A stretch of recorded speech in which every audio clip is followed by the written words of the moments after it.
Our This Week in XR podcast is sponsored by our friends at Zapper, the world's leading augmented reality platform and creative studio, with over 11 years of experience working with the world's biggest brands through Zapper Creative Studio. Zapper also has an award-winning web AR platform, ZapWorks, that lets you create your own mobile AR magic.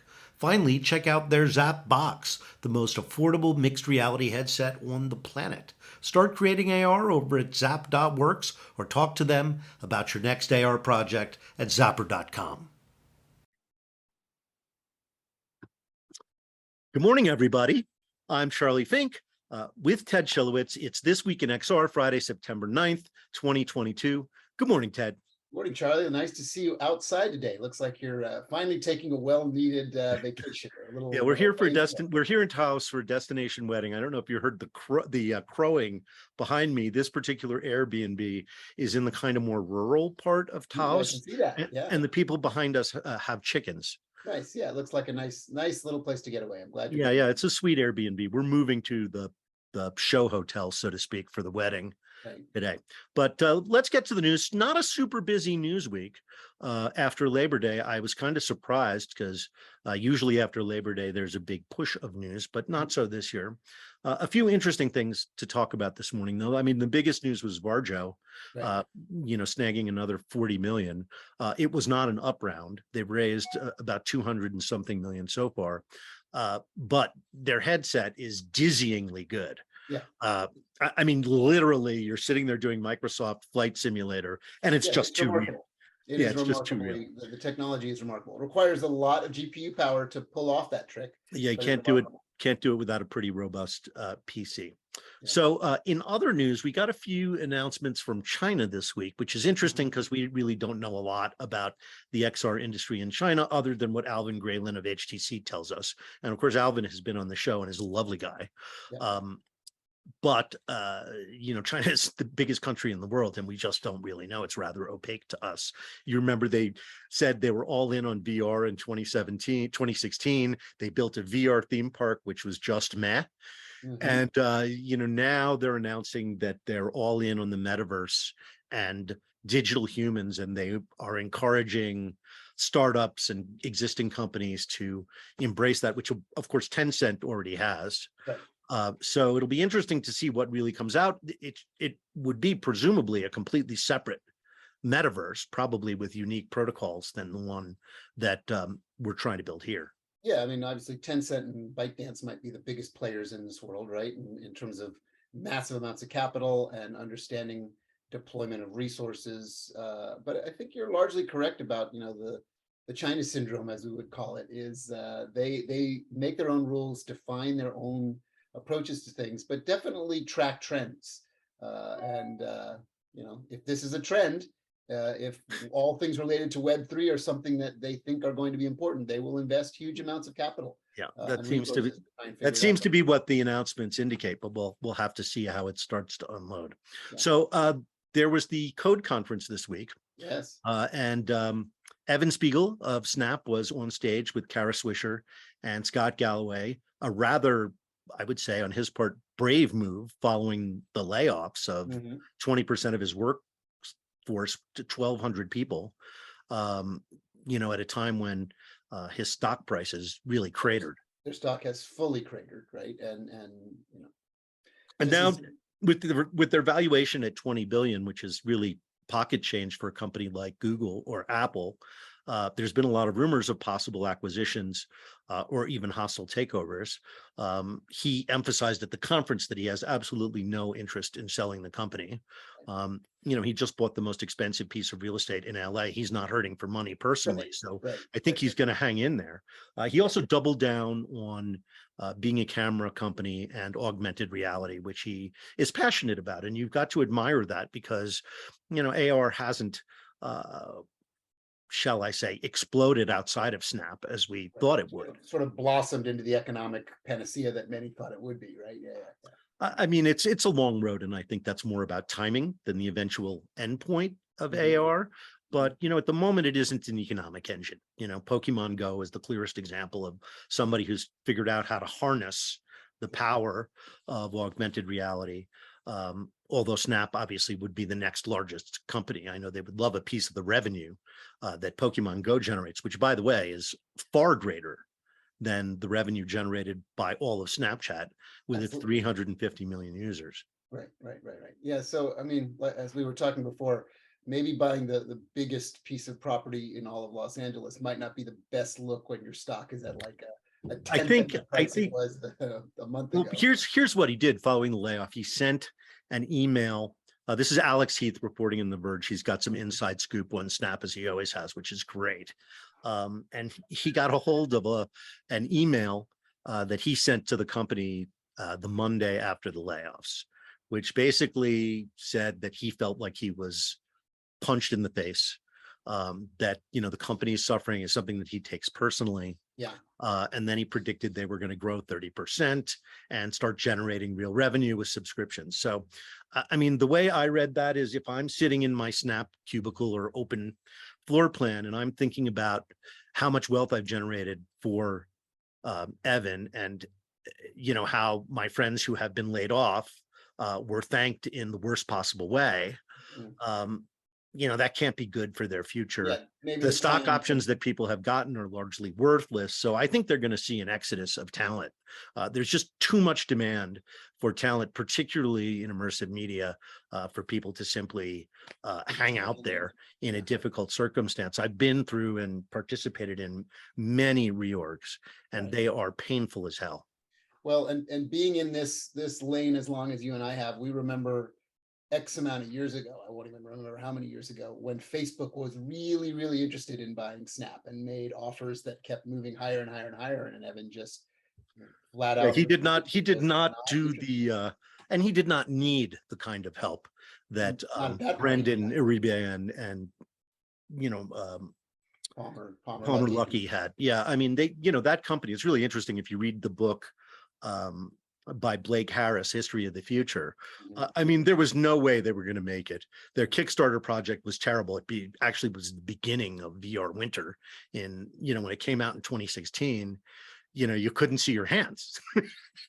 I mean, it was a really rudimentary, and the amount of capital they would have needed to keep that going from that point would have been easily in the billions. And of course, Facebook is now spending 10 billion a year. Inordinate amounts of money to keep this thing going. Yeah. Well, I mean, Facebook is a kingdom. It's not a real company. There are no independent directors. Sort of everybody reports to Mark, including the board. They serve at his pleasure. He's got this idea that he's gonna, as the brands and social media inevitably decline, there'll be this rise of the metaverse, and their virtual reality, augmented reality business will rise and offset the decline. And he might be right about that. Again, it's going to take a while to play out. And while it plays out, people are going to be throwing rocks and concrete blocks and pianos and anvils at Meta. I mean, it is hard to imagine a company that has inspired more disdain. And I don't think often, like with Philip Morris, a rebrand really sort of changes things, but I don't think it's doing anything for Meta right now.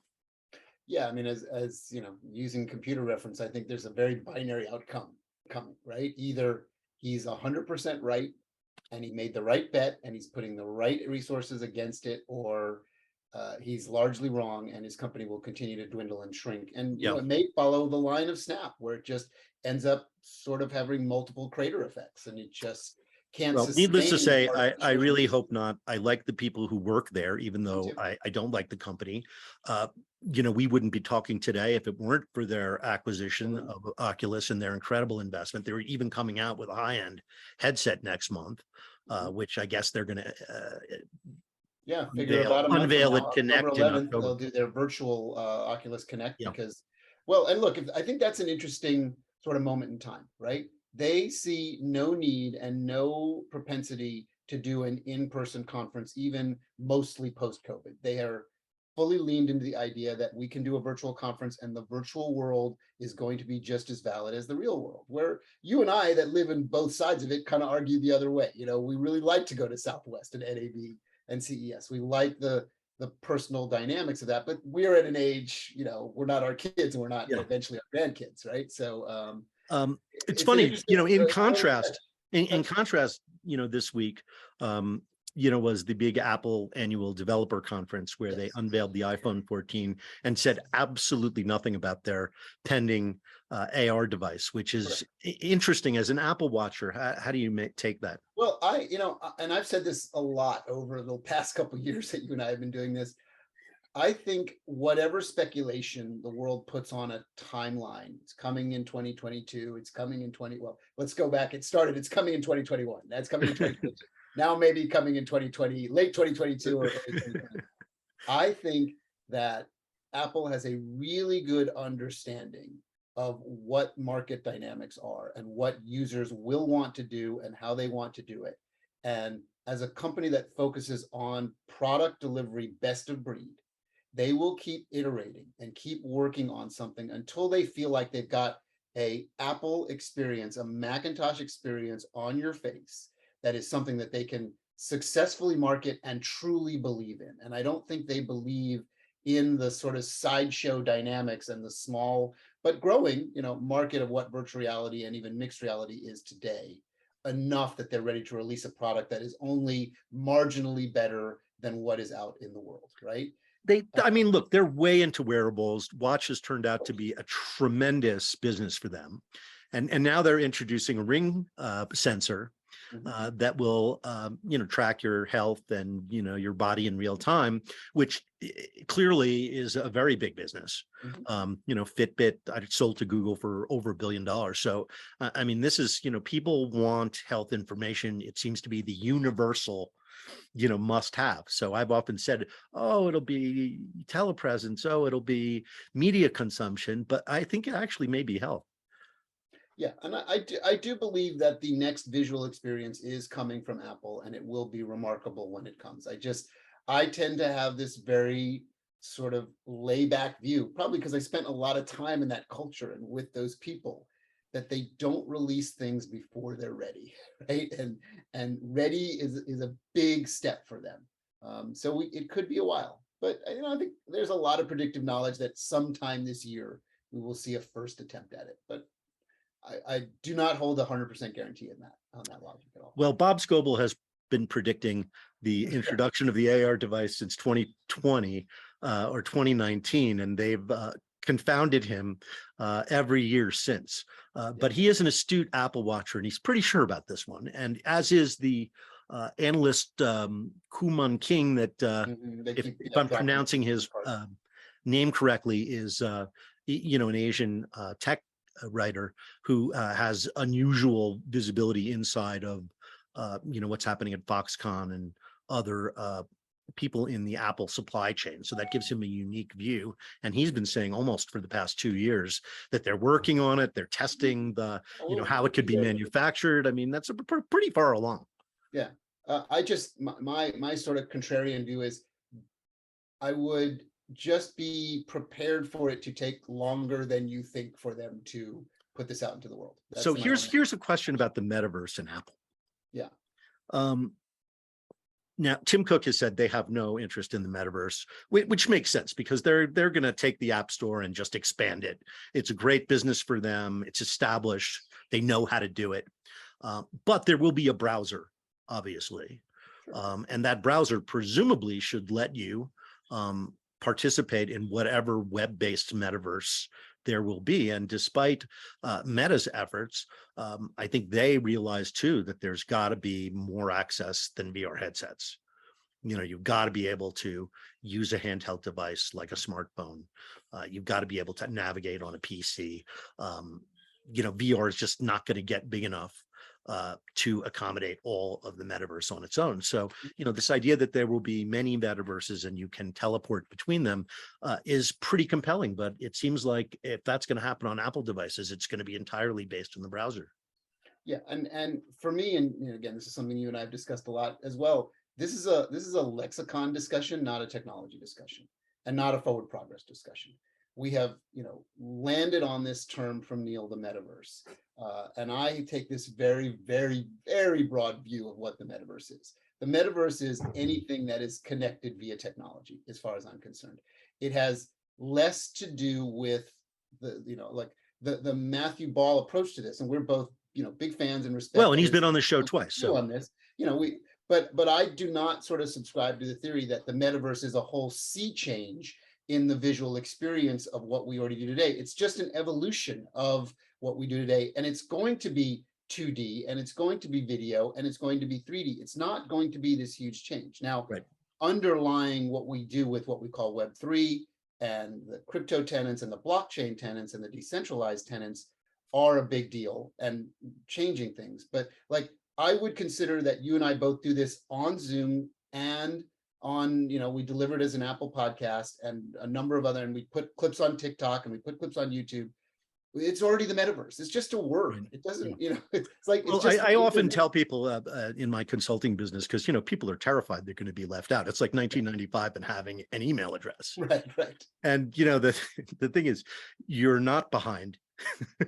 There's nothing to be behind. Right, exactly. But I do think there are two trends here that are going to be more and more important. One is what you could call the gamification of the internet, right? More and more people over time are going to navigate the internet, not with a mouse, but with a game controller. Yes, which I believe has been happening for generations. And I think websites, particularly ones that would benefit from having 3D products displayed on their website. So probably the most obvious one is the automobile industry. So you go to the Ford site, and yes, you can look at the cars in 2D and pick colors and all that, but there'll be a 3D option if you want to walk around in a 3D showroom and open the door and sit in it and all that. And of course, Charlie, there are precursors to this that have been happening for at least the last 10 years on automotive websites, where you can load up your Ford Mustang, spin it around, change the color of it, go inside it. And we'll see that. And I think we'll see that happening with products on Amazon, right? Amazon is going to move away from the little chiclets on the side where you bring up different still pictures and different angles. And instead you'll get an object up there that you'll spin around and manage with your mouse or your finger or whatever device you're using. Changes in the modernization of technology. It is not a big of a change as I think a lot of corporations that are worried about it think it is. It's just, they're already doing all this stuff. It's just the internet doing new tricks. Evolving it, right? Yeah. It's not as big a deal as people think. It is already happening. And so, I guess my role is always just manage expectations, bring it back down to reality, right? So you're doing this inside of your own company. Of course. And all the investment that's going on is we're already doing this. We're a streaming company. We're already on the internet in so many ways. We're already in the metaverse. Will we evolve it? Will we get smarter and better at it, just like every other company? Absolutely. Should we not ignore it and just stay in place? Absolutely. We need to be active and changing and modifying, just like, every wave of the internet had their changes, right? You and I don't use CompuServe anymore for some reason. We don't use AOL anymore for some reason.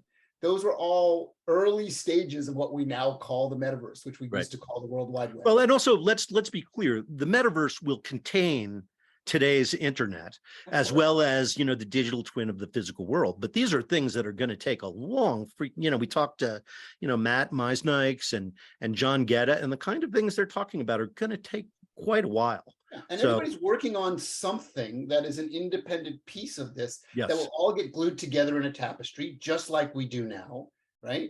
It's just the tapestry is going to change a little bit. That's all. It's that's, I guess, maybe I make too much of it the other way. I just everybody's so up in arms about all this change. I'm like, this change has been happening for as long as we've been alive. I don't understand why suddenly now you think everything is changing in the next 5 minutes. That is not what's happening. I think we're conditioned to that sort of fast change mentality because how quickly mobile and smartphones took over our lives. So I think that we're expecting everything else to happen just as and I guess I would make that argument that is a perfect example of evolutionary change, right? It's the same computing dynamics. We just managed to move it to a different place and time because of what technology allowed. But it's also a function of, in the background, these giant companies experimenting and exploring. Well, and providing internet, providing infrastructure, right? Or even with just humble old 4G, smartphones got tremendously better. Right. We had a computer in our pocket that we could access information from anywhere. We didn't have to log into it. We didn't have to be in a certain spot. The certain spot was everywhere. And those are ultimately tenets of what we now call the metaverse. So the smartphone is, a perfect example of how the metaverse took over our lives. So we're going to wrap up the show. No guest this week. But as always, great hanging out with you, Ted, Absolutely. and talking about the week's event. And Yeah. let's do it again next week. Yeah, enjoy your trip. I'll be at a remote location next week, but should be able to call in if I have good enough internet. And we'll talk more about all this stuff. All right. Ted, have a great weekend. Goodbye, everybody. Good to see you.